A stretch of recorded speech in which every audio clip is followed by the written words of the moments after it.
El multipolarismo es una oportunidad. Mira, estaba releyendo algunas cosas.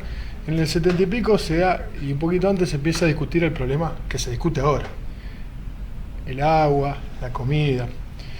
La conferencia de Estocolmo, una reunión mundial de países. Y ahí ya van dos miradas. Uh-huh. Una mirada de los países centrales, que planteaba que para el problema que se avecinaba, que era el problema de la comida, de los recursos y el agua, el planteo era la supresión de la población, Malthus. Y los países del tercer mundo, como se llamaban en ese entonces, a India, Indira Gandhi, gente que venía del sector de Getúlio Vargas en Brasil, y va a Perón, a hablar de ecología. Porque de lo que se hablaba era la ecología, al igual que Francisco, retomando ese hilo conductor, habla de su primera encíclica tiene que ver con la ecología, que es el problema del poder. Y Perón, en consonancia con aquellos otros países que entendían la importancia del multipolarismo, decía, hay dos modelos. Ellos plantean como solución reducir la población a través fundamentalmente de tres agentes insidiosos. La antinatalidad, el aborto, cosa de moda. Antinatalidad, las pestes, en aquel entonces, sabemos lo que pasó hace 2 años, las pestes y las guerras, ¿tá? Sabemos lo que está pasando. Antinatalidad, pestes y guerras. Ese era el elemento como para equilibrar la población ante los recursos escasos. Los agentes que usaba el primer mundo para avanzar en su política de disminución de la población, para quedarse con los recursos, para ellos.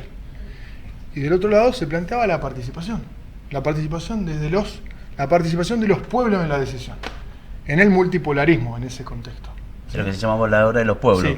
Sí, eso se puede ver de abajo para arriba y de arriba para abajo, es decir, desde la política interior o desde la geopolítica. Pero sin política interior no se puede afirmar la soberanía.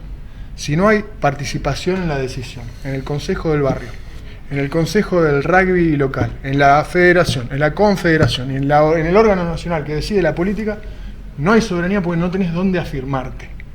No se trata de ganar elecciones y agarrar el Estado. Alberto Fernández, en los albores de su gestión, se plantearon una iniciativa que era poner la mano en Vicentín. Independientemente de lo que cada uno acá piense respecto de esa decisión, para que se convierta en un viejo yapito. Sí, no pudo avanzar porque estaba firmado en nada.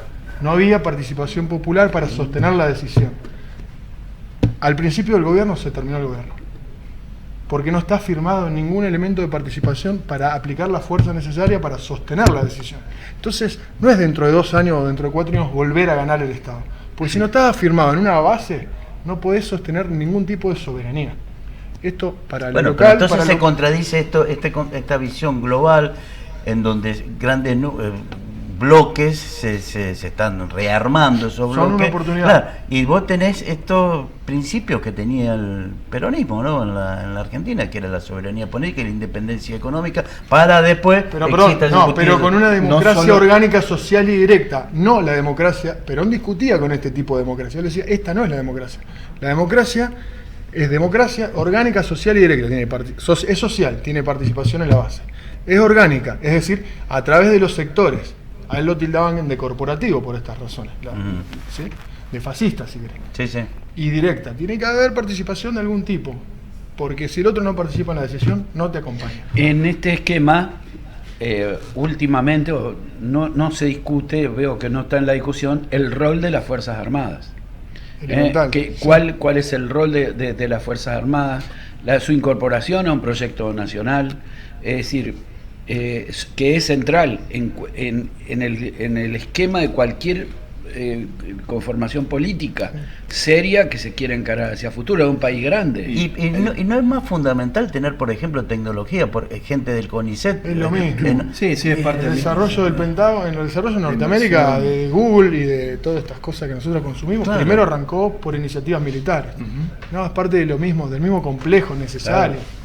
Me da desarrollar el miedo, acero, me la da soberanía. miedo o no alcanzo a entender bien lo que quieren decir. ¿Qué tenés que hacer tú? ¿Por qué tenés miedo?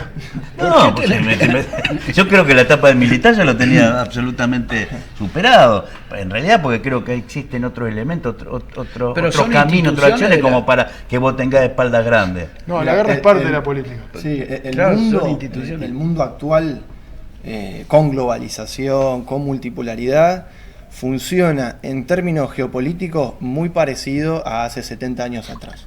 Es decir, el poder de las élites políticas, económicas, dentro de los estados-nación, funciona o se hace valer a través del poderío militar.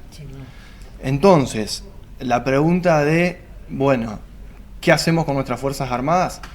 Si queremos desarrollarnos industrialmente, necesariamente tenemos que tener un desarrollo de esas Fuerzas Armadas para cuidar la soberanía nacional, acompañado también de un desarrollo de inversión en ciencia y tecnología. No sé si habrán escuchado, no hace mucho, no sé si el año pasado o a principios de este año, a la jefa del comando sur de los Estados Unidos, Sí, que creo que nunca vino tantas veces a la Argentina como... La recibió Sí. Cristina. Allá. diciendo que era necesario que los Estados Unidos presten atención a los recursos naturales de Latinoamérica, porque en la disputa geopolítica con China y con Rusia iban a ser fundamentales. Es decir, hablaba como si los recursos de los latinoamericanos, de los argentinos, fuesen de los Estados Unidos.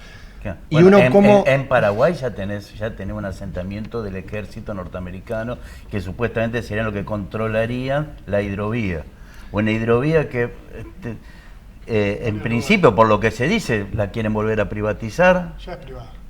Sí, es Sí, privada. el gobierno Bueno, de Alberto Fernández tuvo la oportunidad de Y no lo nacionalizarla y no lo hizo. Y no lo hizo. Entonces, estamos en esa discusión de, bueno, para poder desarrollar económica y socialmente nuestro país y la región, necesariamente se necesita un posicionamiento político soberano, y ese posicionamiento político soberano va acompañado del desarrollo de las Fuerzas Armadas.